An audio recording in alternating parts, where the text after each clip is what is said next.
උතුම් වූ ධර්මදේශනය ප්‍රඥා නාලිකාව තුළින් විකාශය කිරීමට ප්‍රචාරය කිරීමට ධර්මදානය සිදු කිරීම සඳහා කොබේගනේ පදිංචි අශෝක ප්‍රේමලාල් පෙරේරා වික්‍රමසිංහ මහතා, ධනවතී වික්‍රමසිංහ මෑණියන්, මාලා සුගන්ධි වික්‍රමසිංහ සහෝදරිය, ආනන්ද වික්‍රමසිංහ සහෝදරයා, උදා කෞශලී භාර්යාව සහ අයෂා සෙව්වන්දි වික්‍රමසිංහ දියණිය විසින් මෙම ධර්මදානය සඳහා දායකත්වය දරා තිබෙනවා. උතුම් වූ ධර්මදානයන්ගෙන් ජනිත වන්නා වූ මහා පුණ්‍ය ශක්තියෙන් මෙම උතුම් ධර්මදේශනාව ශ්‍රවණය කරන සියලුම දෙනාට ලෝභ, ද්වේෂ, මෝහ යන අකුසල් මූලයන් ප්‍රහීන කොට උතුම් නිර්වාණ අවබෝධය පිණිස මේ පින් හේතු වාසනා වේවා කියා බලාපොරොත්තු වෙනවා. එසේම වේවා කියා ආශිර්වාද කරනවා. නමෝ තස්ස භගවතු වරහතෝ සම්මා සම්බුද්දස්ස.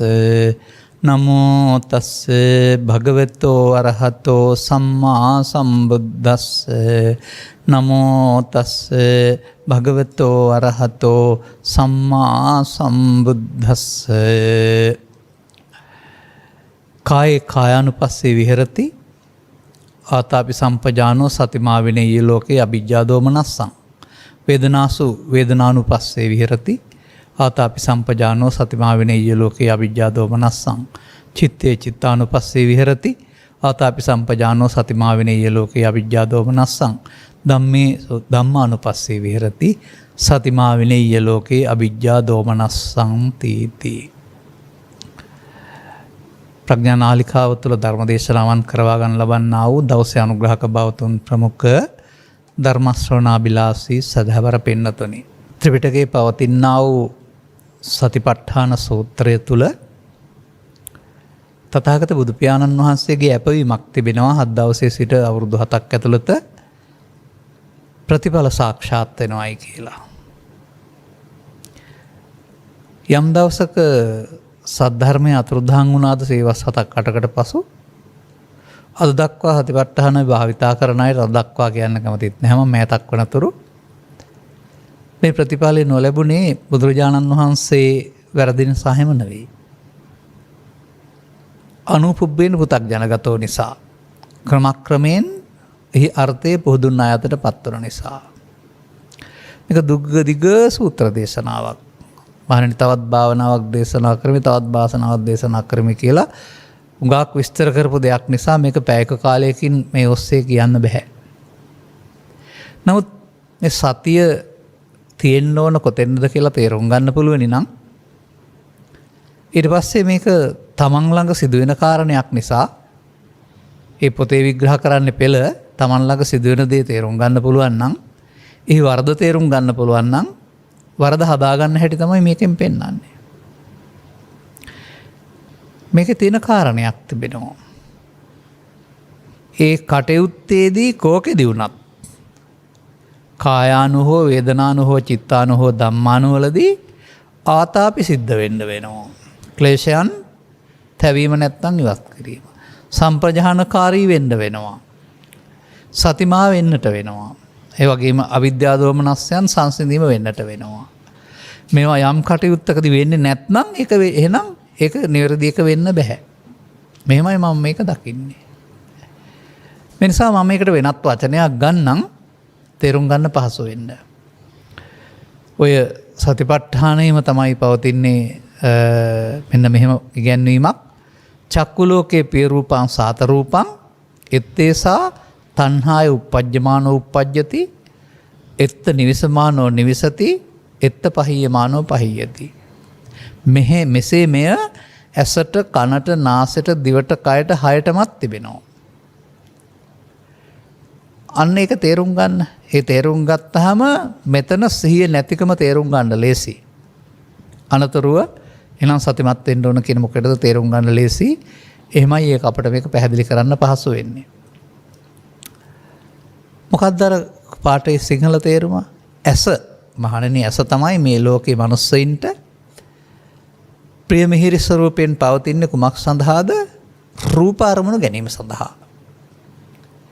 කන තමයි ප්‍රිය මිහිරි වශයෙන් පවතින්නේ ශබ්ද අරමුණු ගැනීම සඳහා. මෙසේ මේක චක්කු ලෝකයේ, සෝත ලෝකයේ කියලා දොරවල් හයටම ගත්තාම ඇහි, සහනේ, නාසයේ, දිවේ, කයේ සහ සිතේ තමයි තණ්හාව උපදිනවා නම් උපදින්නේ වාසය කරනවා නම් වාසය කරන්නේ. අන උපදින්නේ සහ වාසය කරන්නේ සිහිය නැති නිසා. ප්‍රහීන වෙනවා නම් ප්‍රහීන වෙන්නේ සිහිය නිසා. අන්න එහෙනම් උපදින හැටි සහ වාසය කරන හැටි තේරුම් ගත්තාම අපට සිහිය නැතිකම තේරුම් ගත්ත හැකි, ප්‍රමාදයේ තේරුම් ගත්ත හැකි. අන්තරු එහෙනම් සතිමත් වෙන්න ඕන මොකටද කියලා තේරුම් ගන්න පුළුවන්. හොඳයි අපි ඇසේ උපදින මේ මුලාවට කියන නම මොකද්ද? ත්‍රිපිටකයෙන්ම ගත්තාම කියනවා ච ඉමේ භික්කවේ තණ්හා කායෝ. තණ්හා කාය කියන්නේ කයවල් හයක්ද කියන එක දෙතන නෑ. ස්කන්ධ. තණ්හා ස්කන්ධ හයක්. තණ්හාවට රූප තණ්හාවට කාය කියනවා එහෙනම්. රූප තණ්හාව, ශබ්ද තණ්හාව, ගන්ධ තණ්හාව, රස තණ්හාව, පොට්ටබ්බ තණ්හාව, ධම්ම තණ්හාව සමානයි කාම තණ්හාව. කාම තණ්හාවේ ප්‍රභේදය අපි කතා කරන්න ඕනේ ගැන තමයි. එතකොට එහෙනම් එතන කාය කියන පදේ තියෙනවා කියන එක තේරුම් ගන්න. මෙන්න මේ කාය කය මේ කියන පදවල තිබෙනා වූ අර්ථ විග්‍රහය තුළ තමයි මම හිතන්නේ මේක මේ අපට තේරුම් ගන්නට බැරි සහ අනුකමනය කරන්න බැරි සතිපට්ඨානයක් වෙලා තිබෙන්නේ. මොකද මේක මේ ජීවිතේ එක්වරක් අනුගමනය කරන්න තියෙන දෙයක් නෙවෙයි. දවසට එක්වරක් අනුගමනය කරන්න තියෙන දෙයක් නෙවෙයි. ඇසෙන්නම්, කනෙන්නම්, නාසයෙන්නම්, දිවෙන්නම්, කයෙන්නම්, සිතෙන්නම්. ඒ අරමුණ මොහොතක් පාසා එතනදි නේද එහෙනම් මේ පහීයමානව වෙන්න ඕනේ. ප්‍රහීන වෙන්න ඕනේ එතනදී. ප්‍රහීන වෙනවා නම් ප්‍රහීන වෙන්නේ. උපදිනවා නම් උපදින්නේ, වාසය කරනවා නම් වාසය කරන්නේ, ප්‍රහීන වෙනවා නම් ප්‍රහීන කරන්නේ. අන්න. දැන් එහෙනම් උපදිනවා නම් උපදින්න සහ වාසය කරනවා නම් වාසය කරන්නේ කුමක් නිසාද? බුදුන් වහන්සේ වැනි උත්තමකගේ ධර්ම මාර්ගය අවබෝධ වෙන ලැබුණ නිසා, සිහියක් නැති නිසා, හෙවත් ප්‍රමාද නිසා. අන පළමුව අපිට බුදුන් වහන්සේ හමුවට හෝ ධර්මයේ හමුවට මත් වෙන්න අපි කරගත්ත දේ ඉගෙන ගන්න වෙනවා. තණ්හාය උප්පජ්ජමානෝ උප්පජ්ජති, නිවස්පානෝ නිවසති. එතකොට කොහොමද වෙන්නේ? අපි එතකොට මේ ජීවිතය ගත කරන්නේ අවුරුදු 100ක් ජීවත් වෙනවා කියන්නකෝ. එක අවුරුද්ද නෙවෙයි. එක දවස නෙවෙයි. එක පැය නෙවෙයි. එක මොහොත. මේ මොහොත ගත වෙන්නේ හැම විටම ඇසෙන්, කනෙන්, නාසයෙන්, දිවෙන්, කයෙන් මාරුවෙන් මාරුවට පිළිවෙලක් නැතුව. අරමුණු ගැනීම තුළින්. අරමුණෙන් අරමුණට අපි ගමනක් යන්නේ. මේ අරමුණු රසයේ විඳින්නට යාම තුළ අරමුණට මුලාවීම තුළ සසරට බැඳීම කියන කාරණාව සිද්ධ වෙනවා. අනේ ඒක තමයි අර තණ්හාය උප්පජ්ජමානෝ උප්පජ්ජත නිවසමානෝ නිවසති කියලා කියන්නේ. ඇහි රූපයන් කෙරෙහි උපදින්නා වූ මුලාව. එතකොට ඒ තණ්හාව නැති කිරීමෙන් ලබන සැපත නිර්වාණය කියන එක වළංගු වෙන්නත් ඕන ඇහැට, කනට, නාසයට, දිවට, කයටම තමයි. කාම ලෝකයේදී. එහෙනම් ප්‍රහීන වෙන්නට මොනවා කළොත්ද ප්‍රහීන වෙන්නේ? අන්නේ ප්‍රහීන වෙන්නට සතිමත් වෙන එක තමයි සතිය වෙන්න ඕන. වැඩෙන්නට යමක් සිදු වෙනවාද? ඒකට සතිය කියන්නේ නෑ. ඒකට ප්‍රමාදය කියලා කියනවා. මේ කරුණ ඔබයි මේකට අටුවාව බවට පත් වෙන්නේ. මේ අර්ථ විග්‍රහයේ අටුවාව ඔබ ළඟ තිබෙන්නේ. ඔබ ළඟ මේක වෙනවද කියලා බලා ගන්න. එවිට අපට ඔබ හැම දිනාටම මේ ලෝකේ ඉන්න හැම දිනාටම ඇස ලෝකේ පාවිච්චි කරන්න පුළුවන්. ඒ පාවිච්චි කිරීමේදී අපට ආලෝකය උදව් කරගන්න පුළුවන්. බාහිර තියෙන වස්තු එතෙන්න ගැටෙනකොට ඒ රූපයන් කෙරෙහි ප්‍රියාප්‍රිය ස්ත්‍රී පුරුෂ තව විවිධාකාරයෙන් ඒවා කෙරෙහි අපිට ඒ අරමුණ කෙරෙහි අපට ඇල්මක් ගැටීමක් ඇති කරගන්න පුළුවන්. ඒ ඇල්මක් ගැටීමක් ඇති වෙන්නේ ඇයි? ඒ බාහිර වස්තු එසේ තියෙනවායි කියලා වස්තු දෙයක් කොට ගැනීමෙන්. වස්තු කිසිවක් ද්‍රව්‍ය නෙවෙයි. ඇතුළතින් සතර මහා භූත නම් මෝද්‍රව්‍ය වලින් සකස් වුණා වූ වෙනස් වෙන්නා වූ දේවල්.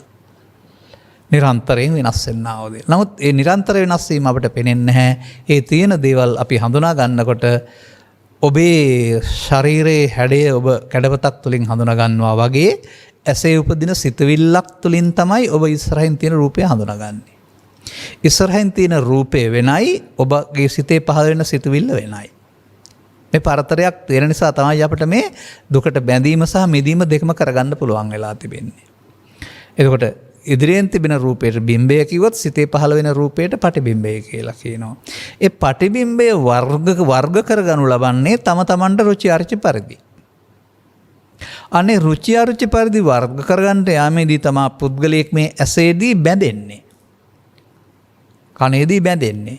ඒ බැඳීම එතකොට පෞද්ගලික දෙයක්. තියෙන දෙයක් කෙරෙහි නෙමෙයි තමන් කැමති අකමැති පරිදි. උදාහරණයක් වශයෙන් හිතන්නකෝ ඔබ ඉදිරියෙන් ඉන්න පුද්ගලයා හතුරෙක් කියලා මිතුරෙක් කියලා හිතන්නකෝ. දෙන්න ඒ පුද්ගලයා ගාව හතුරු මිතුර දෙන්නෙක් නෑ එක්කෙනා ඉන්නේ. නමුත් ඔහුගේ ඔහු නිසා පහළ වෙන මේ බිම්බය ඔබ අග එකතු කරනවා. ටික දවසක් තිස්සේ මෙයා මට කරදර කරපු කෙනෙක්. මෙයා මට උදව් කරපු කෙනෙක් කියලා. අන්න ඒ විදිහට සිතේ හට ගන්නා වූ නැවත නැවත භාවිතාවෙන් හට ගන්නා එකක් තමයි මේ බැඳීම කියලා කියන්නේ. ඒ නිසාම තමයි නිබ්බේධික සූත්‍රයේ පෙන්වන්නේ නේතේ කාමා යානි චිත්‍රානි ලෝකේ කියලා. බාහිර වස්තුන් වල කොහෙවත් කාමයක් නැහැ. ඒවා ආශ්‍රයෙන් Taman හතා ගන්නා වූ සංකල්පයයි හොඳ හෝ හරි හෝ වැරදි අල්ලා ගැනීමයි මේ සිද්ධියේදී වෙන්නේ. අන්න මේ අල්ලා ගැනීම කියන එකේ තේරුම අරමුණ හට ගන්නව නැති වෙලා යනවා. නමුත් අපි අරමුණ එක්ක ඇලෙනවා ගැටෙනවට නමක්. ඇලෙනවා ගැටෙනවට නමක් තමයි ලෝභ මොහ කරනවා කියන්නේ. එතකොට අරමුණේ ලෝභය. අන්න එතකොට මේ රූපය නැවත නැවතත් විඳින්න ඕනෑයි කියන අනාගත බලාපොරොත්තු සහිතව අවසන් නොකරන එකට ආස්වාදයේ කියන අතර ඒකට තමයි රූප තණ්හා කියලා කියන්නේ.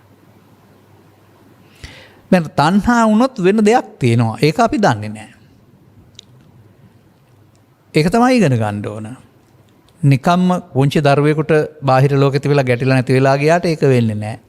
ඒ වගේම කුඩා දරුවෙකුට සෙල්ලම් බඩුවකට යනවාම ඊට වඩා ලොකු කාමවස්තු කරේ ඇලීමක් ගැලීමක් නැහැ. නමුත් මේ දරුවගේ මනස ටික ටික මෝරන්න ඔහුට මේ පුංචි දෙයින් සෑහීමටපත් වෙන්න බැරුව ඊට එහා දෙයක් හොයමින් මැරෙන තුරුම ඊට එහා දෙයක් හොයනවා. එහෙම තමයි ඒකේ හැටි.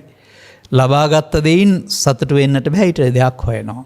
ඔබ සම්බන්ධ නම් නැත්නම් ඔබේ ඇස යොමු වෙලා තියෙනවා නම් ටෙලි නාට්‍ය ලෝකෙට මං හිතන්නේ 80 ගණන් වල ඉඳලා මේක තිබෙනවා. එදා ඔබ ප්‍රිය කළ දේ අද විකාශනය වුණොත් ඔබ ප්‍රිය කරනවද? ඔබ කරුණාව ප්‍රිය කරන්නෙක් නම්, ඔබ ආවේගශීලීත්වය ප්‍රිය කරන්නෙක් නම්, ඔබ පරිගැනීම ප්‍රිය කරන්නෙක් නම් ඒ ඉස්සර කරට වඩා වැඩි පරිගැනීමක් එහෙම නැත්නම් ඊට වැඩියක් ඊළඟට පේන්න ඕන ඔබට ඔය අවධානය යොමු වෙන නැත්නම් ඒක හොඳ නෑ වෙනවා. මෙසේ තිබෙන තත්ත්වයට වඩා එහායින් හෙවීම කියන ඔස්සේ මිනිසා මෙරිගුවක් පස්සේ යනවා. කවදාවත් ඊට එහා පැත්තේ තත්ත්වයට ගිහින් හමු වෙන්නේ නැහැ. නරක පැත්තට හොයාගත්තාම මේකේ මරණයෙන් එහා පැත්තට තිරිසන් පැත්තට යන්න වෙනවා හොයන්න. අනිත් පැත්තට හොයාගත්තාම මරණයෙන් එහා පැත්තට දෙවියන් අතරට යන්න වෙනවා හොයන්න. සංසිඳීම හොයන්න ගොත් ඊට බඹලෝ යන්න වෙනවා හොයන්න. මේ හොයන එකේ ප්‍රතිඵලය තමයි මේ කාම රූප අරූප භවගාමීත්වය කියලා කියන්නේ. ඊට එහා හොයන එකේ එතකොට ඒක අර මිරිඟුවක් කියන එකේ තේරුම කවදාවත් ලබන මට්ටමින් සෑහීමටපත් වෙන්න බෑ ඊට එහාට හොයන්න යන්න. එහෙනම් අපිට තේරුම් ගන්න වෙනවා ඇහි කනේ නාසයේ දිවේ කයේ තණ්හාව ඉපදී වාසය කරනවා. වාසය කරනවා කියන එකේ තේරුම අද හටගෙන නැති වුනහම හෙට ගැටෙනකොට යාලි හටගන්නේ වාසය කරන නිසා. හදන්න නැති තාක්කල් ඒක වැඩමින් වාසය කරනවා. නැවත නැවත භාවිතා කිරීමේදී හිටියට වඩා එහාට හොයමින් නැවත නැවත ඉල්ලමින් වාසය කරනවා. මෙන්න මේ විදිහට ඒක ධර්මයේ ගැවරින් තේරුම් ගත්තොත් එහෙම අරමුණ ඇසට හමු වෙන අරමුණ අපි විඳින්න ඕනේ. විඳින්නවට කියනවා වේදනා කියලා. එතකොට හඳුනනවා නම් සංඥාව කියනවා. හැබැයි විඳිනවට ඇලෙනවට තණ්හා කියනවා. අනිතකොට අර ස්ත්‍රියා හෝ පුරුෂයා හතුරා හෝ මිතුරා වශයෙන් අරගෙන මෙතන ඇති කරගන්නා වූ ඇලීම තමයි අර වේදනාපච්චය තණ්හා කියන්නේ. ඒක බාහිර ලෝකේ නෑ අපි හදාගන්න දෙයක්. තණ්හා වුණොත් උපාදාන භව කියනා වූ වරදට අහුවීමත් සිද්ධ වෙනවා. මෙන්න මේක තමයි තණ්හාවේ උප්පජ්ජමානෝ කියලා කියන්නේ. නිවිසමානෝ කියලා කියන්නේ. එහෙනම් අපිට මේ අරමුණක් වශයෙන් දකින්න බැරුව හටගන්න සිතුවිල්ලක් වශයෙන් දකින්න බැරුව ඉදිරියෙන් තියෙන දේමයි අපි දකින්නේ ඒටමයි අපි ආසා කරන්නේ කියලා මේ සිතුවිල්ලක් ආශ්‍රයෙන් ලෝකෙට බැඳෙනකොට අන්න ඒ විදිහට අපිට මේ සතිය නැති නිසා ඒක විඳින්න නැවත නැවත උපදවා ගන්න හිතෙනවා. ජීවිතේ පුරාමත් මේක උපදවා ගත්තට නැවත නැවත ඇති වුණ කෙනෙක් එහෙම නැති වෙන්නෙත් නැහැ. ඒ නිසා ඒ විඳීමේ සැපත සතර භවය හදනවා තව එහාට. විඳින්න ඕන පැත්තට භවය හදනවා. ඒ නිසා බුදුරජාණන් වහන්සේ වදාරනවා ඊට වඩා හොඳ සැනසීමක් හම්බ වෙනවා මේ සසර හදන එක වෙනුවට පහීයමානෝ. ප්‍රහීන වෙනවා නම් ප්‍රහීන වෙන්නෙත් ඇහි කියන එක. එහෙනම් ඇහේ නම් කනේ නම් නාසයේ නම් දිවේ නම් කයේ නම් ඒ දොරවල් හයට නේද සිහිය තියෙන්න ඕන. අන්න එහෙමයි අපි මේක හොයන්න ඕන. ඒ දොරවල් හයෙන් නම් අපි මුලා වෙලා බැඳුනේ දොරවල් හයෙන් ගන්න අරමුණේදී තමයි අපට නොබැඳෙන්න සිහිය තියෙන්න වෙන්නේ. දැන් මෙතෙන්ද ගත්තොත් එහෙම කය කියන එක ගන්න නැතුව ඔබට මේකට කාය කියලා ගන්න බැරිද? මම කියනවා ඇසට හම්බ වෙන්නේ රූප කාය. කනට හම්බ වෙන්නේ ශබ්ද කාය. නාසයට හම්බ වෙන්නේ ගන්ධ කාය. දිවට හම්බ වෙන්නේ රස කාය. කයට හම්බ වෙන්නේ පොට්ටබ්බ කාය. මනසට හම්බ වෙන්නේ ධම්ම කාය. අන්න කාය. ඒ කායේදී නැත්තම් මේ සයාකාර රූප අරමුණේදී පෙර පරිදි ඇලෙනවද ගැටෙනවද? එහෙනම් ඔබට සතිමා නැහැ, විනය්‍ය ලෝකේ නැහැ, අවිජ්ජා දෝමනස්සං නැහැ.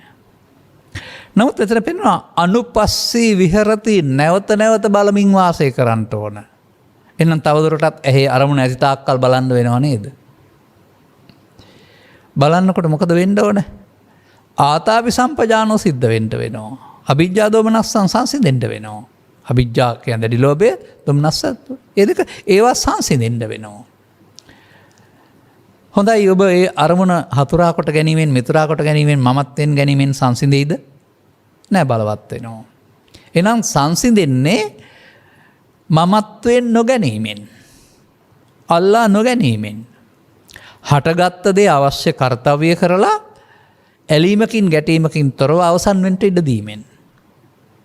එනිසා ස්වභාවයෙන්ම අපට දීලා තියෙනවා කියලා තේරෙනවා මේ අරමුණ හඳුනා ගැනීමට අවශ්‍යයි.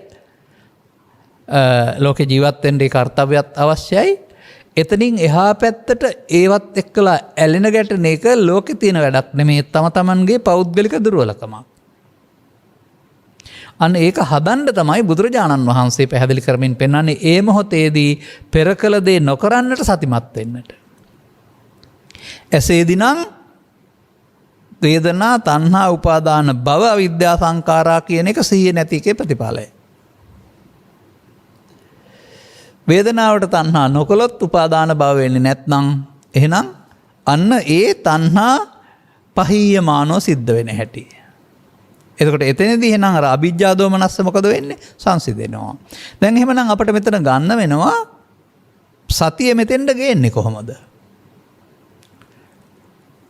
සතිය ගේන්න හොඳ විදියක් තිබෙනවා. අභිධර්ම විග්‍රහයේදී උගන්වනවා අකුසල සයිසික 14යි අහේතුක 17ද 18ද සහ කුසල 25ක්. ඔක්කොම 52ක් උගන්වනවා. අපේ හිතවල හැට ගන්නා වූ හැඟීම් ටිකක් මේ.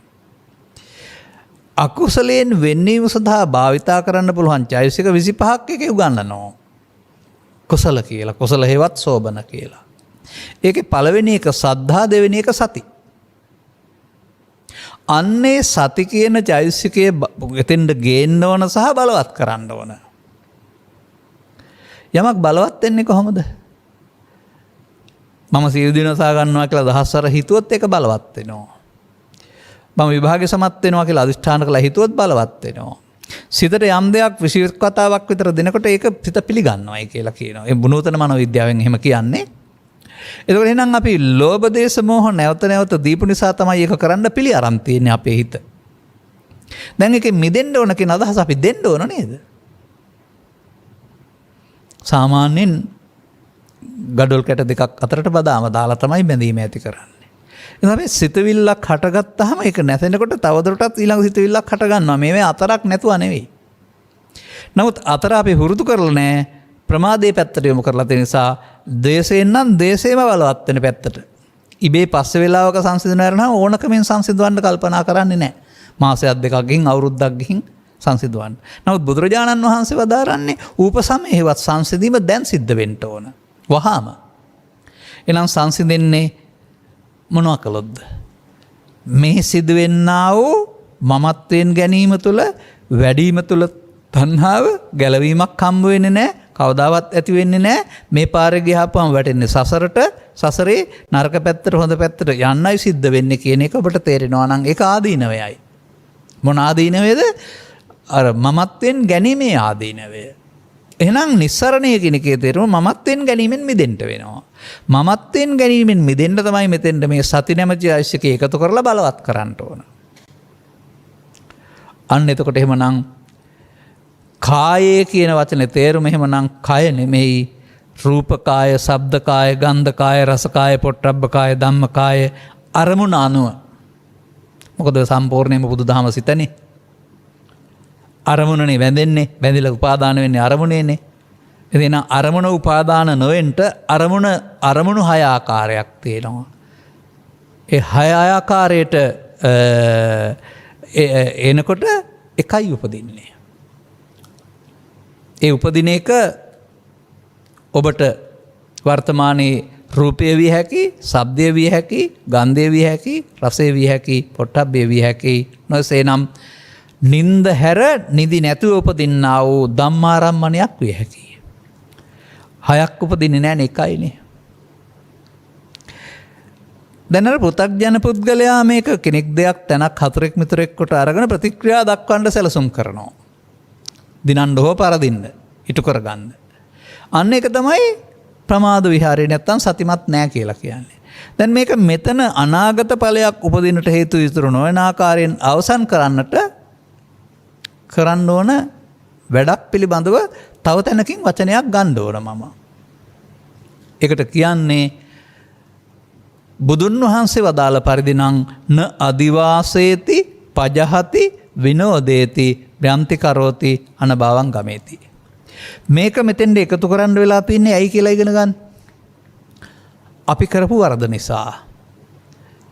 අපි අදිවාසේති නප්පජහති න විනෝදේති න භ්‍රාන්ති කරෝති න අනභවං ගමේති නම් වූ අසතිපට්ඨානයේ යෙදුණා.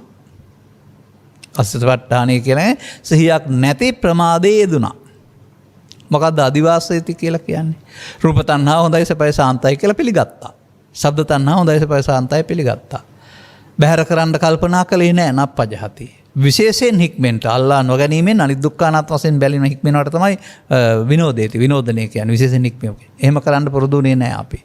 අපිට ඒක අවසන් කරන්න ඕන කමක් උනේ නෑ. අපි පැවැත්තුවා. ඒ විතරක් නෙමෙයි යලි හට ගන්න නැති ආකාරයෙන් අවසන් කරන්න නැතුව යලි හට ගන්න තියමින් අන්න අපි කරපු මෝඩකම බලන්න.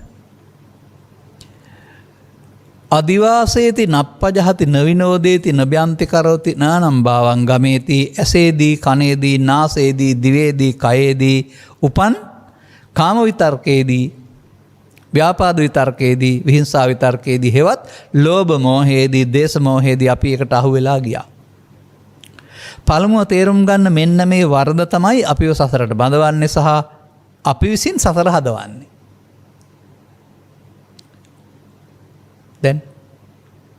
දැන් අපි කතා කරන්නේ මේ උප්පජ්ජමානෝ උප්පජ්ජත නිසමානෝ නිවිසති. ඉපදුනා.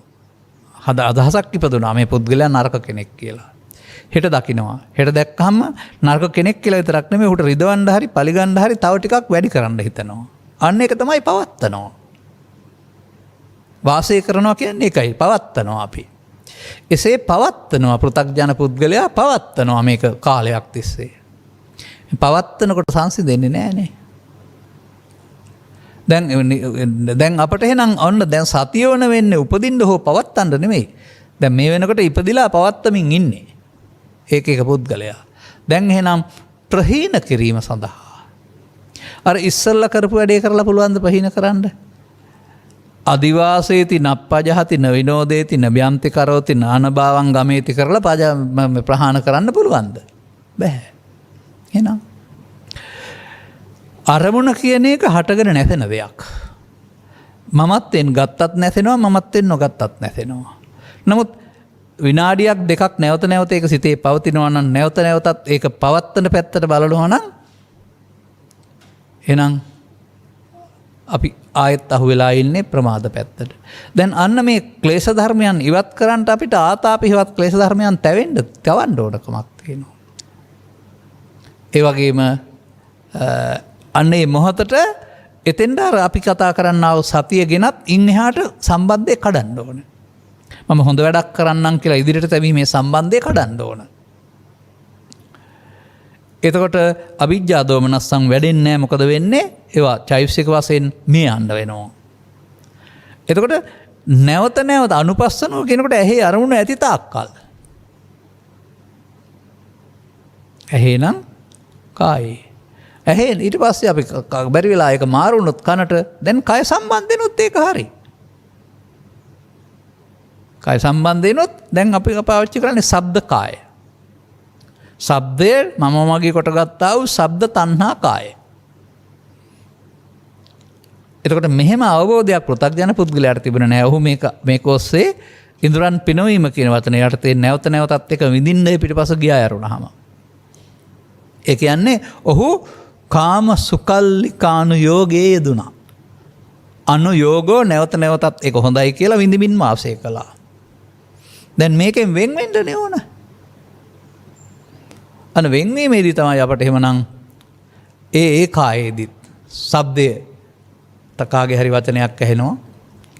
බාහිර ඔබගේ සිත අවුස්සන පරස වචනයක් ඔබ ලැජ්ජා කරන කාරණයක්. අන්න දැන් ඒ මොහොතට එහෙනම් අපට ඒ ආවේ කොහෙන්ද ලැජ්ජා කරන කාරණේ කේන්තිය ඔබ මේ වෙනකොට අර ආතාපි සම්පජානෝ තිබුණ නැතුව බලවත් කරගත්ත නිසා. ඔබ ඒක අදිවාසීති නප්පජහති කරලා තිබුණ නිසා තමයි ඒ කොටස ඔබට හිතට එන්නේ. දැන් නවිනෝදේති නැත්තම් ශික්ෂණයට පත් කරලා තිබුණ නැති නිසා. අන්න දැන් ආතාපි සම්පජානෝ. දැන් ඒකට ඉඩ නොදෙන්නට එතෙන්න සත්සිහිය අරගෙන ඇවිදින්. අවිජ්ජා දෝමනස්සේ පවත්තන්න නැතුව සංසිද්ධනවා නම් මොකද වෙන්නේ? ඒක වහාම පහියමානෝ. දැන් එකතු කිරීමේ කලාව වෙනකොට ප්‍රහීන කිරීමේ කලාව අතහැරීමේ කලාව එතන භාවිතා වෙනවා. අවිජ්ජා දෝමනස්ස. මෙසේ ඔබට පුළුවන්කමක් තිබෙනවද දැන් මේක තේරුම් ගත්තාම ඔබ කටයුතු කරන කටයුත්තේදී ඇස සමග කන සමග නාසය සමග දිව සමග කය සමග සහ විවේකව ඉන්නවා නම් සිත සමග මේ අරමුණ අනුව අරමුණේ අනාත්මය බලන්න. අරමුණයි අපි ආත්ම කොට ගන්නේ. ඒක නිසා සසරට බැඳෙන්නේ. අරමුණයි අපි වැඩෙන පැත්ත වගේම සංසිඳන පැත්තට මෙතෙන්ට ගෙනත් අනාගතයට තියන් නැතිවෙන්න සංසිඳන එකට කියනවා තණ්හාව නැති කරනවා කියලා. ඒකට ඕනනම් තව වචනයකුත් ගන්න පුළුවනි. තවත් දහම් පෙළකින් ස්පස්සපච්චා වේදනා වේදනාපච්චා වේදනාපච්චා තණ්හා තණ්හාපච්චා උපාදාන. ඒක තමයි සිහිය නැතිකම. දැන් ඒ තණ්හාව මමත්වෙන් ගන්න නැත්නම් තස්සායව තණ්හාය අනාගත ඵලයක් වදින හේතු තියන්නේ නැත්නම් මොකද වෙන්නේ? සතිමත් වීම තුළ ඔහුට සිතවිල්ලක් වශයෙන් ඉදිරි අනාගතයට නොතබා අවසන් වෙන්න සිද්ධ වෙනවා. ඒක හමාර කරනවායි කියලා කියනවා. අන්න ඒකට කියනවා පහියමානෝ කියලා. දැන් මෙසේ අපට දොරවල් 6න්ම බැරිද රූප තණ්හාව, ශබ්ද තණ්හාව, ගන්ධ තණ්හාව, රස තණ්හාව, පොට්ටබ්බ තණ්හාව, ධම්ම තණ්හාව වැඩෙන පැත්ත වෙනුවට සංසිඳන පැත්තට නැවත නැවත සතිය භාවිතා කරන්න. මට දැන් මේක වඩව ගන්න නෙමෙයි ඕන ප්‍රහීන කරගන්න ඕන කියලා මේක නැවත නැවත ඔබේ හිතට කිව්වොත් හිත මේකට කාලයක් යනකොට වැඩෙන පැත්ත වෙනුවට අතහරින පැත්තට දකින්නවා නේද? අන්න ඒ නිසා තමයි ආස්වාදයේ ආදීනය දැකලා නිස්සරණයට යන්න ඕන කියලා කී තේරුම. ආස්වාදය කියන්නේ මමත්වෙන් ගැනීම, ආදීනය තමයි ඉදිරි සසරක් හැදෙන එක.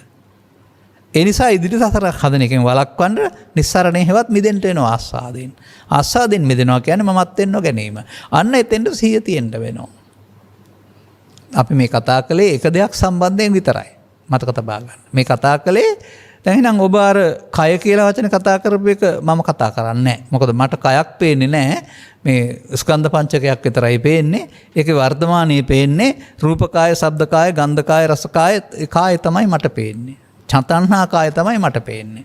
ඒ නිසා ඒක අර්ථ දැක්වීමක් අලුත් එකක් හරිද බලන්න. ප්‍රතිඵල ලැබෙනවද බලන්නකෝ. එහෙමයි වෙන්න ඕන. ඊට පස්සේ ඒ විතරක් නෙමෙයි මේකේ තව ලස්සන දෙයක් තිබෙනවා. අපි මේක සතරක් වශයෙන් දැක්කට මම දකිනවා බෝධිපාක්ෂික ධර්ම විග්‍රහ කරන සූත්‍රවලදී සත්තිස් බෝධිපාක්ෂික ධර්ම වඩන්න ඕන කියලා 37ම පඩිපෙළක යන්න ඕන කියලා තමයි බොහෝ දෙනා හිතන් ඉන්නේ. නමුත් ත්‍රිපිටකයේ සත්තිස් බෝධිපාක්ෂික ධර්ම සම්බන්ධයෙන් පෙළවල් 8ක් වෙනම තියෙනවා. සතර සතිපට්ඨාන එකක් තියෙනවා, පංචේන්ද්‍රයට තව එකක් තියෙනවා, පංච බලයට තව එකක් තියෙනවා, සතර සම්‍යක් ප්‍රධාන වීර්යයට තව එකක් තිබෙනවා, සප්තබොජ්ජංගයට තව එකක් තියෙනවා, ආරියෂ්ඨාංග මාර්ගයට තව එකක් තියෙනවා. ඒ කියන්නේ මේ එකක් වැඩුවාම ඊටු ඔක්කොම වැඩෙනවා කියන එකකින් පෙන්නන්නේ. දැන් එහෙම නැත්නම් ඒ සූත්‍ර අසම්පූර්ණ සූත්‍ර වෙන්න ඕනනේ. ඒ හැම සූත්‍රයකම දුක නිරෝධ වෙනවයි කියනවා මේක වැඩුවාම.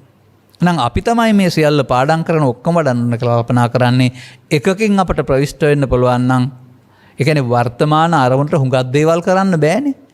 අපට තිබෙන්නේ වර්තමාන අරමුණක් විතරයි. ඒකේ ඔය හුඟක් දේවල් කර ඉන්න වෙලාවක් නැහැ. ඒක කරන්න ඕනේ එක දෙයයි. එක්ක අරමුණේ ඇලී අතහරින එක, එක්ක නොඇලී අතහරින එක. අපි එහෙනම් ඇලී අතහරින එක සංසාරේ බොහොම කල් කරපු දෙයක්. දැන් නොඇලී අතහරින්න සිහිය ගේන්න ඕන. අන්න එහෙනම් ඔබට කයානුව බලමින් කියන එකේ තේරුම ඉරියව් මාරු කරමින් කියන එක කියලා ගන්න නැතුව එතකොට ඒක ස්කන්ධ ලෝකයට යන්නේ ආරි සත්‍යයකට යන්නේ නැහැ. ඒක ආයිත් පෘථග්ජන පුද්ගලයෙක් කරන බාහිර ඉරියව් මාරුවක් බවට පත් වෙනවා. ඒකෙදි වෙන්නේ අර ආතාපි සම්පජානෝ සතිමය විනය ලෝකේ නෑ ඒකේ. තවත් සිතුවිල්ලක් අරගෙන අර කෙලස් ටික මගාරින එක, කෙලස් වලින් මගාරින එක විතරයි. ඒක උපදින්න දෙන්නේ නැතුව තවත් සිතුවිල්ලකින් මගාරින එක. නමුත් මේකේ තියෙනවානේ සංසිඳෙන්න ඕන. මෙතෙක් ආවා වූ අවිද්‍යා දෝමනස්යන් දෙක වැඩෙන්නේ නැතුව සංසිඳන බව තේරෙන්න ඕන. හොඳයි. තව ටිකක් එහාට අපි යනවා. එතකොට තියෙනවා තවත් වචනයක්. වේදනාසු වේදනානුපස්සී විහෙරති. වේදනාවන්හි වේදනාසු. වේදනාව නැවත බලමින් වේදනාව අනුව බලමින්. දැන් වේදනාව කියන්නේ මොකද්ද? මధుරයක් කනවා කියන එකද? මధుරයක් කනකොට රිදෙනවා. ඒක ආයද්වාරයට දැනෙන්නේ. ඇයි රූප වේදනා, ශබ්ද වේදනා, ගන්ධ වේදනා, රස වේදනා, පොට්ටබ්බ වේදනා, ධම්ම වේදනා, ඔබට වේදනා කායවල් 6ක් නැද්ද? ඔබට රූපේ, ශබ්දේ, ගන්ධේ නැමැති අරමුණෙන් බලන්න බැරි නම් ඊට පස්සේ ඔබට වේදනාව දැනෙනවා. වේදනාව යනු පේන් නෙමෙයි, රිදීම නෙමෙයි, විඳීම. විඳීම ඔබ අරමුණ හතරකට ගත්තොත් දුක් වේදනාව. ඔබ අරමුණ විතරකට ගත්තොත් සැප වේදනාව. ඔබ අරමුණේ ඇලුනොත් සැප වේදනාව, ගැටුනොත් දුක් වේදනාව. ඒක ඔබ විසින් කරගන්න දෙයක් නෑ. වේදනාව වෙනද මොකද කළේ? වේදනාව මමය, මම වේදනාව, වේදනාව තුළ මායත, මා තුළ වේදනාව කියතක වේදනාව මමත්වෙන් අරගෙන උපාදාන කරගන්න එකක් කළා. ඒ තමයි බණ තේරෙන්න ඉස්සලා සංසාරේ කරපු වැරද්ද. මේ ජීවිතේ අනන්ත සංසාරේ කරපු දේ. දැන් අනුපස්සනා කියන නැවත නැවත බලන්න ඕනනේ. වේදනාවේ ආත්මය බලන්නද කියන්නේ? වේදනාවේ අනාත්මය බලන්නද කියන්නේ? වේදනාවේ ආත්මය බලන්න සතිය ඕන නැහැ. ඕන කෙනෙකුට ඒ සැප හෝ දුක් උපේක්ෂා වේදනාව වශයෙන් අරගෙන ඒකෙන් විඳලා නැත්තම් රිදවාගෙන ප්‍රතික්‍රියා දක්වන්න යන්න පුළුවන්. නමුත් මේ උපසමය කියන්නේ සංසිඳීමනේ. එතකොට ඒකෙදි සංසිඳෙන්න ඕන මොකද්ද? අර කියපුවා වූ අවිජ්ජා දෝමනස්සන් හේවත් දැඩි දොම් ලෝභමය කියවා මේ මොහොත පවතින්න බෑ, ඉවර වෙන්න වෙනවා. දැන් මේ සිත සම්බන්ධ අධ්‍යයනයක ඔබට තේරෙන්නේ නැද්ද? හටගත්ත හැම දෙයක්ම සිතේ තියන්න බෑ, නැති වෙනවයි කියලා. තියෙන්නේ කොහමද එහෙමනම්? හටගත්ත දේ නැති වෙනකොට තියෙන්නේ කොහමද? අදානේ හේවත් මමත්වෙන් ගත්තොත් තමයි පවතින්නේ. අපි තමයි පවතින ආහාර දෙන්නේ. නැත්නම් ඒවා ඉබේම සෙවෙලා යනවා. අපි අර ගින්නට දර දානවා වගේ අපි මේක පවත්තන්න හේතු එකතු කරනවා. මම ලේසියෙන් මේ කාරින් නැහැ කියලා ඉස්සරහට තියලා තවත් ප්‍රතික්‍රියා දක්වන්න කාරණයක්. ඒ නිසා මිනිසා ස්වභාවයෙන්ම කලේ අරමුණු සැප විඳින්න ගිහිල්ලා සතර හදන එක. උට ආතාපි තිබුණේ නැහැ, අනාතාපි තිබුණේ. සම්පජානෝ තිබුණේ නැහැ, සති සම්පජානෝ තිබුණේ නැහැ, මුලාව තිබුණේ, මුට්ට සති තිබුණේ.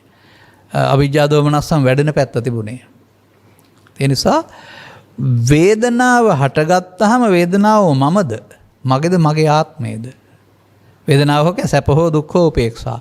වේදනාව මමත්වයෙන් ගෙන ඉදිරියට නොතබා අවසන් කිරීමට වේදනාව අනුව සති පාවිච්චි කරන එක.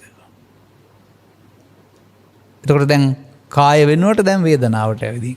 ඒ නිසා සතිපට්ඨාන කියන කාරණේදී හතරක් නෑ එකක් කියන මේ ශාස්ත්‍රීය පදය කොහෙන් හරි ඉගෙන ගන්න. අපි හතරකට පාඩම් කළාට ගුරු ශිෂ්‍ය කතාතර ඉස්සර පෙන්නන්නෙත් කවුරු හරි වඩන්න ඕන එකයි කියලා. ඒක තෝරගන්න. කායෙන් තෝරගන්න බැරි නම් වේදනාවෙන් තෝරගන්න. වේදනාවේ ඇත්ත සිද්ධිය මොකද්ද? වේදනාව අපි පුරුදුනේ ආත්ම කොට අරගන්න. වේදනාව ආත්ම කොට ගත්තාම වේදනාව මමය, වේදනාව මම වේදනාවේ, වේදනාව තුළ මායත, මා තුළ වේදනාව ඇත. අන්න වේදනාව සිහි නැතුව ගත්තාම එහෙනම් ඉදිරියේ පවත්තන්නට වේදනාව මම කොට ගත්තා. දැන් මමත්වෙන් ගත්තොත් මොකද වෙන්නේ? බැඳෙනවනේ. එසේ නොගැනීමට තමයි කියන්නේ ආතාපි, සම්පජානෝ, සතිමා, විනය ලෝකේ අවිජ්ජා දෝමනස්සං. නැවත නැවත බලමින් මේ මොහොත වැඩෙන අවිජ්ජා දෝමනස්යන් වෙනුවට වහා සංසිඳවන්නට පාවිච්චි කරනවා නම් එහෙනම් ඔබ නැවත බලමින් වාසය කරනවා. වේදනාව ඇහි හෝ කනේ හෝ නාසයේ රූප වේදනා, ශබ්ද වේදනා, ගන්ධ වේදනා, රස වේදනා, පොට්ටබ්බ වේදනා, වේදනාව ඇතිතුරු ඔබට ඒ මොහොතේ පැවැත්ම වෙනුවට ඒ නිදහස් වීමේ ඕනකම. ඒකට කාරණයකුත් පෙන්වලා තිබෙනවා. මේ වේදනාව අපිට දැවිල්ල තැවිල්ල ඇති කරනවා. නමුත් උපේක්ෂාවක් නැත්නම් මේ දැවිල්ල තැවිල්ල නැහැ. ඒ නිසා ඔබට මේ සතිය පාවිච්චි කරලා වේදනාවෙන් මිදෙන්න පුළුවන් වහාම අපි එතන සංසුන් බවකට හිත ගේනවා. වේදනාව අතහරිනකොට විදර්ශනා උපේක්ෂාව විතර වෙනවා කියලා තියෙන්නේ ඒකනේ. අනේ එතෙන්ටපත් වෙන්න මේක බැහැර කරන එකයි කරන්න ඕන. නමුත් අපිට සංසාරේ පුරුදුනේ වගේ අවස්ථාවක් ආපුවාම බැහැර කරන්න නෙමෙයි. ඒ ඔස්සේ අඬමින්, දොඩමින්, වැළපෙමින්, දැවෙමින්, තැවෙමින් අදාළ දේ කළ හෝ පුද්ගලයාට රිදවන්න ප්‍රතික්‍රියා දක්වන්න සැලසුමක් හදමින් පවත්තන එක. ඒකට කියන්නේ මුට්ට සති කියලා. ඒ නිසා ඒ සසර තමන් අනිත් කෙනෙකුට රිදවලා ජය ගන්නට තමන් මේ අරමුණක් හදන්න ගියොත් සැලසුමක් නම් ඔහුට අවිජ්ජා දෝමනස්සං සංසිඳීම වෙනුවට වැඩිම තමා සිද්ධ වෙන්නේ. දැන් එතකොට එහෙනම් අපි ළඟ මේ සති කියන චෛතසිකය පුංචියට රෝපණය වෙලා පොර දාන්න ගහක් වැඩෙනවා වගේ බලවත් වෙන්න වෙනවා. එතකොට අපි ඒකට කියනවා සති ඉන්ද්‍රිය, සති බලය, සති සම්බොජ්ජංගය, සම්මා සති. බලන්නකො කොච්චර තියනවද කියලා. අර හැම එකේම සති තියෙනවානේ. ඒ නිසා පැවැත්මට තිබුණ සිහිය නෙමෙයි මෝඩ සිහියක්, නැවැත්මට වැඩ දියුණු කරන්නා වූ එක අකුසලයෙන් වෙන්වීමට තමයි මේ සතිය ඕන වෙන්නේ. ඒ අකුසලයේ කියලා කියන එකේ තේරුම ලෝභ, දේශ, මොහ වශයෙන් ගනිමින් ඉදිරියට තැබීමට නමක්. ඉදිරියට තැබීම නවත්තන්නට නමිත්වීමට තමයි අකුසලයෙන් වෙන්වීම කියලා කියන්නේ. එහෙනම් අර කාම විතර්ක, ව්‍යාපාද විතර්ක, විහිංසා විතර්ක කියන තුන පස් දොරෙන් කෝකෙන් ආවත් ඒ මොහොතට නේද අපට මේ ඉදිරි පැවැත්ම වෙනුවට වහා සංසිඳීම කියන තැනට යන්න ඕන. එහෙනම් ඔබට කාය අල්ලා ගන්න බැරි වුණා නම් වේදනාව අල්ලා ගන්න. එකක් අල්ලා ගන්න කෝක හරි. වේදනාව බෑ කියලා කියමුකෝ. ඊට පස්සේ මොකද්ද වෙන්නේ? ඊට පස්සේ අපිට උපදිනවා ඒකත් එක්කලා රාගසිත, දේශසිත, මෝහසිත, ඊර්ෂ්‍යාසිත, ක්‍රෝධසිත, වෛරසිත මේ සිත ඒ හැඟීම තේරෙනවානේ. සිත හට ගන්න එක. සිතත් බලවත් වෙන්නේ ඒ ඔස්සේ හිත යන්න ඇරියොත්. නමුත් සිතෙහි ස්වභාවයම උපන් හැටි ස්වභාවයම සිතේ ස්වභාවය ලහු පරිවත්තන් හටගත්තොත් නැසෙනවා, වහා නැසෙනවා. මේ වහා නැසෙන එක අපට හැඟීම් වශයෙන් නැසෙන්න අරින්න බැරිද? වහා නැසෙන එක හැඟීම් ඉතුරු කරලා නැසෙන්න නේද අපි පුරුදු කරන් තියෙන්නේ. වහා නැසෙන එක සිතේ සිද්ධ වෙනවා, නමුත් අපි හැඟීම් වශයෙන් ඉතුරු කරනවා. හැඟීම් වශයෙන් මම යන්න පුළුවන් නම්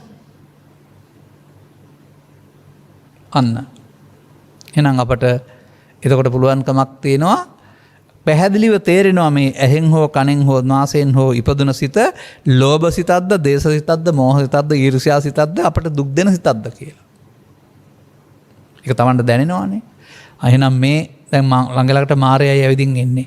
මා දැන් මේකට මාරයා මාව රවට්ටලා මැදි කරලා මාව සසර ඇවිද්දවන්නයි හදන්නේ. මේ ලෝභයෙන්, ද්වේෂයෙන්, මෝහයෙන් ක්‍රියා කරන්න ගියොත්. එහෙනම් අන්න සතිමා එතෙන්ට ගේන්න වෙනවා. ඒක සංසිඳවන්න ඕනකම තියෙන්න වෙනවා ආතාපි. ඒ සඳහා සම්පජානකාරී වෙන්න වෙනවා.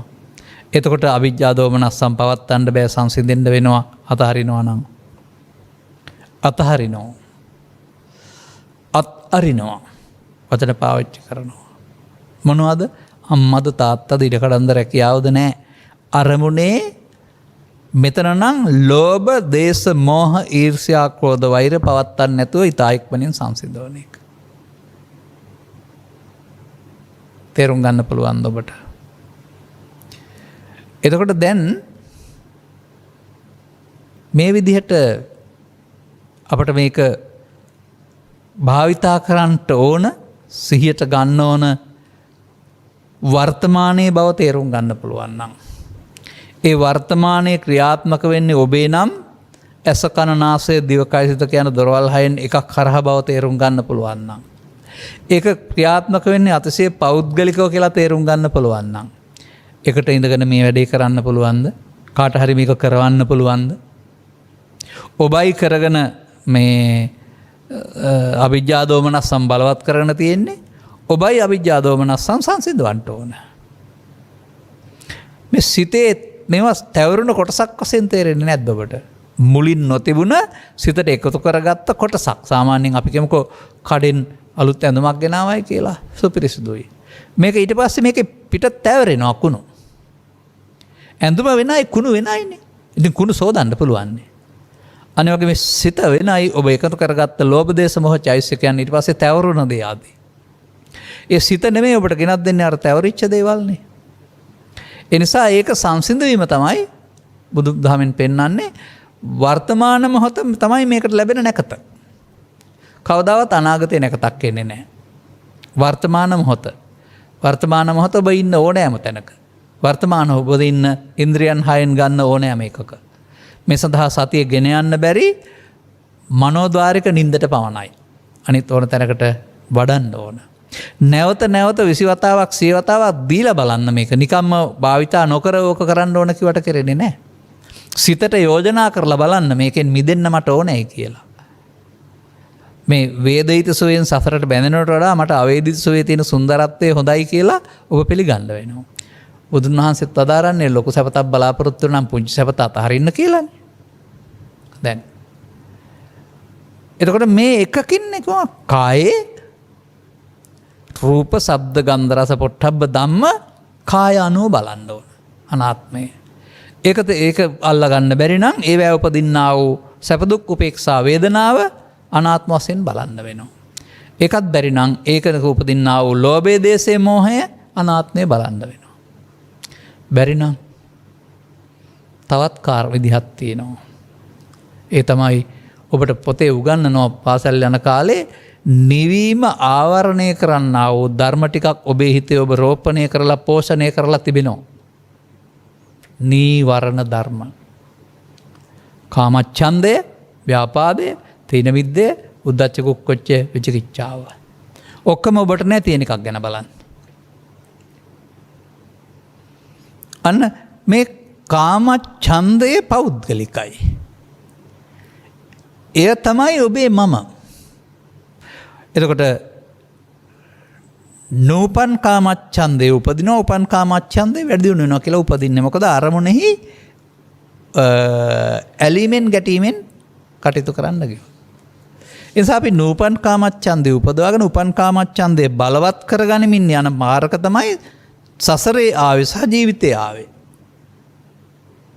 ඒ නිසා අපට ඒ හැඟීම ඉපදුනහම මොකද්ද නැති වුණේ කියලා දන්නවද? ඇයි ඒකට නීවරණ කියලා කියන්නේ? නිවීම ආවරණය කළ බැවින්. එහෙනම් ඒකට යට තිබිලා තියෙනව නේද නිවීම කියන එක. දැන් පේන්නේ නැත්තේ මොකක් නිසාද? ව්‍යාපාදයේ උඩට මම ඇවිදින්න නිසා නේද? කාමච්ඡන්දයට මම ඇවිදින්න නිසා නේද? නොගැඹුරු තැනකට මම ඇවිදින් කාමච්ඡන්දේ නැමැති. ඔබට යෝජනා කරන්නේ ඒක අතහරින්න කියලා. එතකොට තියෙනවා ඊට එහායින් ඒක නැති එහෙත් ඇති අවස්ථාවක්. කාමච්ඡන්දේ නැති කාමච්ඡන්දේ තියෙන සිතේනේ. ඒක නැති ඇති අවස්ථාවක්. ඉතින් ඒ ඇති අවස්ථාවට යන්න මේක අතහරින්න නැතුව කවදාවත් බෑනේ. කාමච්ඡන්දේදී කාමච්ඡන්දේ අතහරින්න වෙනවා. කාමච්ඡන්ද කියන්නේ ලෝභ ආයත්නේ. ව්‍යාපාද. ව්‍යාපාද කියන්නේ ආයෙත් තරහ නැත්තම් දෝෂ. මේ ඇඟට දැනෙන දේවල්නේ. සංසුන් ස්වභාවයේ ඉවත් වෙලා ගොස් ඔබව නොසන්සුන් කරලා ඔබේ වචනවල හැඩිදැඩි බවක් ඇති කරලා ඇස් රතු කරලා කාරුණික බව ඉවත් කරලා අදට අහුණ දෙයින් ඒක ඉතින් දරුවාගේ සිට රාජ්‍ය පාලකයා දක්වා හමුදා නිලධාරිය දක්වා තම තමන්ට තියෙන දේ අතට අහුණ දෙයින්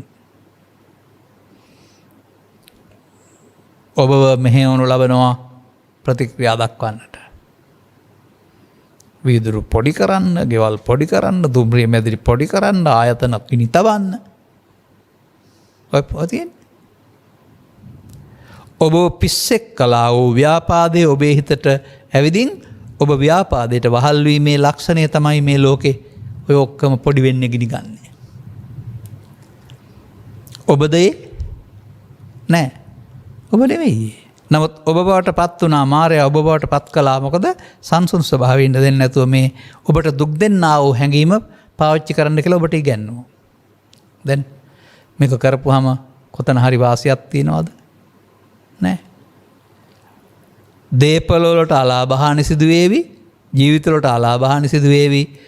එය ජීවත් වීමේ අයිති පිළිගත් නීතින් පවතින රටක අන් අයට කරන ලද්දා වූ අසාධාරණයක් හානියක් බැවින් ඒකට ඔබට නීතියනොත් ජීවිතාන්තය දක්වා දඬුවම දෙන්න සිදු වේවි. ඔබට මේ දඬුවම ගෙනත් දුන්නේ ඔබද? ව්‍යාපාදයේද?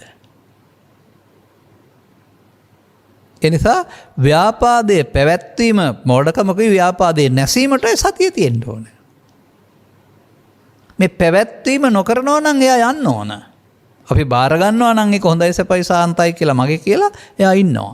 මට එපා කියනවා නම් එයා අපෙන් බැහැර වෙනවා. එඳා අක්ඛෝදේන දිනේ කෝදං. ක්‍රෝධ නොකිරීමෙන් දින අර නොකිරීම කියන එකේ තේරුම මමත්වෙන් අරගෙන ප්‍රතික්‍රියා දක්වන්න නොයාම කියන තැනට ඔබ එන්න ඕන. මේක තේරුම් ගන්න ඕන. මේ තේරුම් ගැනීමේදී අනොබට ව්‍යාපාදයේදීත් ව්‍යාපාදයේ ආතාපි සම්පජානෝ සතිමා විනේය ලෝකේ අවිජ්ජා දෝමනස්සං හිතවන්න පුළුවන්. තීන මිද්ද කියලා කතා කරනවා තවත් සිත සහ සිතුවිලි වල අකර්මණ්‍ය බවකට. පාසල් නොයන්න, ඇඳට ගිහින් පාඩම් කරන්න, අවදි වෙන එක තව ටිකක් වෙලා ගන්න, ලෞකික පැත්තෙන් එහෙමයි ගන්නෙ. ධර්ම ශ්‍රවණය කරන්න, සම්මර්ෂණය කරන්න, අන ගෙදරක යන්න අනේ බෑ වැස්ස හරි අවුව හරි පින්න හරි කියලා පසුබස්නා ස්වභාවය. ඒක ඔබව මේ හැඟීම විසින්ම ඔබව කම්මැලි කරනවා. ඔබ නෙමෙයි කම්මැලි වුණේ. අර හැඟීම ඔබ මන්දෝත්සාහී කරනවා. ඒක ඉදිරියට යන්න තියෙන ගමනක් වහලා දානවානේ. තීනය සහ මිද්දය කියන්නේ සිත සහයගෙන සිතුවිලි වල අරමුණ ඉටු කර ගැනීම සඳහා තියෙන උත්සාහයේ නැතිකමට ගිලන් බව කියනවා. ඒ වගේම ස්වාභාවික සංසුන් බවක් තිබෙනවා. මේ ස්වාභාවික සංසුන් බව ලෝභයේදී, ද්වේෂයේදී, මෝහයේදී, ඊර්ෂ්‍යාවේදී, ක්‍රෝධයේ නැතුව යනවා. ඒ නිසා ඒ නොසන්සුන් බවට පදයක් තමයි උද්දච්ච කුක්කුච්ච කියලා කියන්නේ. ඔය උද්දච්ච කියන පදේ පාවිච්චි කරන්න එපා උඩඟු කියන අර්ථයට. වර්තමානයේ අහංකාර කියන පදයට තමයි පාවිච්චි කරන්නේ. ඒක මමත්වයෙන් ගැනීම කියන එකයි.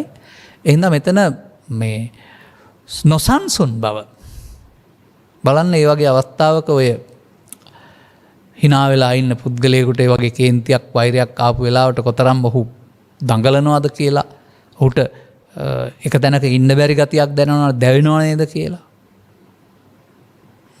ඒ නිසා ඒ හැඟීම් දෙක එකතු වෙන වෙලාවටත් අපිට අපේ ස්වාභාවිකත්වය අයින් වෙලා අපට අස්වාභාවිකත්වය ලබා දෙනවා. අනිත් එක ඉතින් විචිකිච්ඡාව කියන එකට සීමාවක් නැහැ. සැක කියන වචනේ අම්මා තාත්තා සැක කිරීමක් නෙමෙයි. ධර්මයේ සම්බන්ධයෙන්, සසර සම්බන්ධයෙන්, ඔබ සම්බන්ධයෙන්, බුදුන් වහන්සේ සම්බන්ධයෙන්, නැත්නම් බ්‍රහ්ම ලෝක සම්බන්ධයෙන්, අපාය සම්බන්ධයෙන්, නිවන් දැකීම සම්බන්ධයෙන් මොනවා හරි කවුරු හරි මතයක් ගත්තහම එක දිට්ඨියක් බවට පත් වෙනවා. ඒ දිට්ඨියෙන් තමයි බලන්නේ ඊට පස්සේ. දැන් මට මතකයි මෙහෙම දෙයක්. දස්සනේන සම්පන්නෝ කියලා පාලි වචනයක් තියෙනවානේ. ඉතින් මේ කෙලෙස් යටපත් කරනකොට ආලෝකයක් ඇවිදින් දර්ශනයටපත් වෙනවා. එතකොට තමයි සෝවාන් වීම කියන්නේ ඕන්න එකක් හදනවා. ත්‍රිපිටකයේ කොතනකවත් එහෙම එකක් නැහැ. මේ ලෝකේ වර්තමානයේ තියෙන එක. මොකක් හරි පේන්න ඕන. ඇහැට පේනවා වගේ එකක් පේන්න ඕන. නමුත් මේ ක්ලේශයන් සංසිඳීමෙන් සංසුන් වීම හැරුණාම වෙන ලැබෙන පේන දෙයක් නැහැනේ. පේන ඒවා රූප, ශබ්ද, ගන්ධ, රස, ස්පර්ශනේ. තව එකක් පේනවා නම් මනෝ රූපයක් බවට පත් වෙනවා. බාහිර ලෝකෙන් නැත්තම් මනෝ රූපයක් බවට පත් වෙනවා. ඒ නිසා බුදුන් වහන්සේ පැහැදිලි කර වදාරනවා ඔය සල්ලේක කියන සූත්‍රයේ ආයිමාභික්කවේ අනේක හිතා දුට්ටි උප්පජ්ජති උප්පජ්ජමානෝ කියලා පදයකින් අපාය දිව්‍ය ලෝකේ බ්‍රහ්ම ලෝකේ නිවන බුදුන් පසේ බුදුන් සම්බන්ධයෙන් අනේක විද දෘෂ්ටි උපදිනවා නම් උපදින්නේ මොකක් නිසා කියලාද පෙන්වන්නේ? පංචස්කන්ධය ආත්මකට ගැනීම නිසා කියලා. ඒක පංචස්කන්ධයේ ආත්මය දිට්ඨි කියන්නේ මමත්වෙන් ගත්තාම රසරට බඳිනවා. ඒ නිසා පවෙන් විතරක් නෙමෙයි රසරට බැඳෙන්නේ. පින් විතරක් නෙමෙයි. අනාගතේ නිවන් දකින්න මෙහෙම වෙන්න ඕන කියලා මතයක් ගත්තාමත් ඒ මතේ මම වීම තුළින් දිට්ඨියක් බවට පත් වෙනවා. ඉතින් ඒ නිසා ඒක තේරුම් ගන්න වෙනවා. ඒ වගේම තව ටිකක් එහාට ගත්තම ඔය අපි කතා කරන සැක කරනවා කියන අර්ථයට එහා ගැඹුරට ගන්න වෙනවා. ධර්මයේ තේරුම් ගත්තොත් ධර්මයේ පිළිගැනීමෙන් ක්ලේශ සංසිඳන බව යාට තේරෙනවා. බුදුන් පිළිමය හෝ ශරීරය වෙනුවට බුදුන් පංචස්කන්ධයේ ආත්මයේදී බුදුන් වන බව සහ අනාත්මයේදී කෙලෙස් සංසිඳීමේ සංසුන් ස්වභාවයට එකතු වන බව තේරුම් ගන්න පුළුවන් වෙනවා. එතකොට ඒ විදිහට ඒ සැක කියන එකේ තේරුම ගෞතම සසන තුළ හෝ පැවිද්ද තුළ හෝ ගිහිව ඉඳන් හෝ මේ දේවල් කරන්න බෑ කියන මතයකට එන්නේ සැක නිසා. නමුත් මේ සැකයට එළඹුණේ අවබෝධයකින් ධර්ම ශ්‍රවණයෙන් නෙමෙයි නිකම්ම. පවතින ධර්ම කාරණය තුළ මට මතකයි මෑතදී නිවන කළ එකක් නැහැ කියලා හිමිනමක් දුකද දේශනා කළා. එහෙම එකක් කාටවත් හම්බෙලා නැහැ කියලා. බුදු සමයෙන් පෙන නිවන කළ එකක් නැහැ කියලා. එහෙම සංකල්ප කෙනෙකුට ඉදිරිපත් කරන්න හිතෙනවා මහන්සි වුණාම ප්‍රතිඵල ලැබෙන්නේ නැතුව. මා දකිනවා මේ ඉතිහාසය තුළ ධර්මයේ විදර්ශනා ඥාණයෙන් තොරව උත්සාහ කරපු හැම දිනාටම කෙලෙස් යටපත් වීමකින් ලැබුණා වූ ලෞකික සංසුන් සමාධියක් කරුණාම මේ කියන්නා වූ ලෝකෝත්තර සමාධිය සංසිඳීමේ සමාධිය හමුුනේ නැහැ කියලා. ඔවුන්ට හමුුනේ නැහැ පමණින් එහෙම කියන්න වටිනවද? සාමාන්‍යයෙන් ඔබට ඔබේ සිත දෙස බලන් ඉන්න පුළුවන් නම් මේ හැඟීම් ටිකක් ඈත් වෙලා ගියාපුවම ඔබට දැනේවි ඔබේ සිතේ සංසුන් බවක් තියෙනවායි කියලා. ඒ සංසුන් බව නැද්ද? නමුත් ඒ සංසුන් බව ක්ලේශයන් යටපත් වීමෙන් ලැබෙන සංසුන් බවක්. ඇරුණාම ක්ලේශයන් ප්‍රහීණයෙන් ලැබෙන සංසුන් බවක් නෙමෙයි. ඒක රූපී අරූපී ධානය දක්වාම ලැබෙන සංසුන් බව ක්ලේශයන් යටපත් වීමෙන් කියන එක අත්කලමතාන යෝගී පාරේ බව තේරුම් ගන්න. අපට මේ සංස්කාරයන්ගේ අනිදුක්ඛ අනාත්මය ආදී ධර්ම කරුණක් තේරුම් ගැනීමකින් තොරව සංසුන් බව වඩන්න ගියාපුවම අපිට මේ හිතේ සංසුන් බවක් ලැබෙනවා. නමුත් ඒක ආකාර දෙකක් බව ත්‍රිපිටකයේ සඳහන් වෙලා තිබුණාට සමාජය දන්නේ නැහැ. ඒ සංසුන් බව එකක් බොජ්ජංග සම්පයුක්තානේ, එකක් බොජ්ජංග විප්‍රයුක්තානේ. බොජ්ජංග වැඩෙනකොට සංසුන් බව ක්ලේශ නැතිවීම නිසා, බොජ්ජංග වැඩෙන්නේ නැතුවම සංසුන් බව ක්ලේශ යටපත් වීම නිසා. ඒ බොජ්ජංග රහිත සංසුන් බව කියන එක සසුනින් පරිබාහිරයි කියන එක පෙන්වලා තියෙනවා. බොජ්ජංග විප්‍රයුක්තානේ බාහිරකානේ.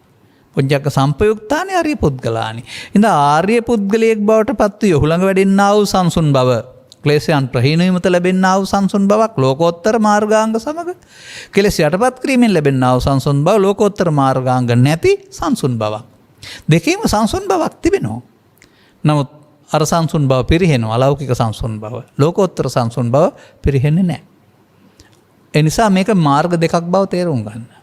ධානානි විරාගෝ තානි ද්විදානි කියන වචනයක් තිබෙනවා. ඒක මම කීපවතාවක් කියලා තිබෙනවා විස්තරත් ඉදිරිපත් කරන වෙලාවකට. එබැවින් අපට මෙන්න මේ විදිහට අපට මේ එකකින් තේරුම් ගන්න පුළුවන් නම් වෙන්න ඕන අනාගතයට නොතබා අවසන් කිරීම කියන එක. ඒකටයි අපට සතිය වඩන්න ඕන කියන එක, පවත්තන්න නවත්තන්න කියන එක. දැන් ඔබට තේරුණාද? මේක ගලපලා බලන්න හරියනවද කියලා? කයානුව කාය, රූප, ශබ්ද, ගන්ධ, රස, පොට්ටබ්බ ධම්ම කාය. වේදනා හයක් තියෙනවා. චිත්තත් තියෙනවා එහෙම. ඉතින් ඒ නිසා අන්නේ ආකාරයෙන් තේරුම් ගන්න පුළුවන් නම් ඔබට වර්තමාන ස්කන්ධ පංචකය තුල ස්කන්ධ පංචකයේ අනාත්මය තුල වැඩෙනා වූ සතිපට්ඨානයකට අපට යන්න පුළුවන්. අර පරණ පොතේ හිතියාගෙන අනුගමනය කළාට ප්‍රතිඵල ලැබෙන්නේ නැති පෘථග්ජන අර්ථ දැක්වීම තියෙන තැනට මම වැටෙන්න කැමති නැහැ. තදා බලන්න මේක හරියනවද කියලා. එබැවින් අනුගමනීය ප්‍රතිපදාවකට යමින් මේ සංසිද්ධන මාර්ගය යන්නට ඔබට කරුණු පැහැදිලි කර ගැනීමට මෙම කරුණු පැහැදිලි කිරීම හේතු ආසනාව වේවායි කියන සුභාශිංසනයේ ප්‍රාර්ථනා කරමින් මම ධර්මානුශාසනාව මෙතකින් අවසන් කරනු ලබනවා. මාතෘකාව සතර සතිපට්ඨානයේ පිළිබඳ දේශනාවක්.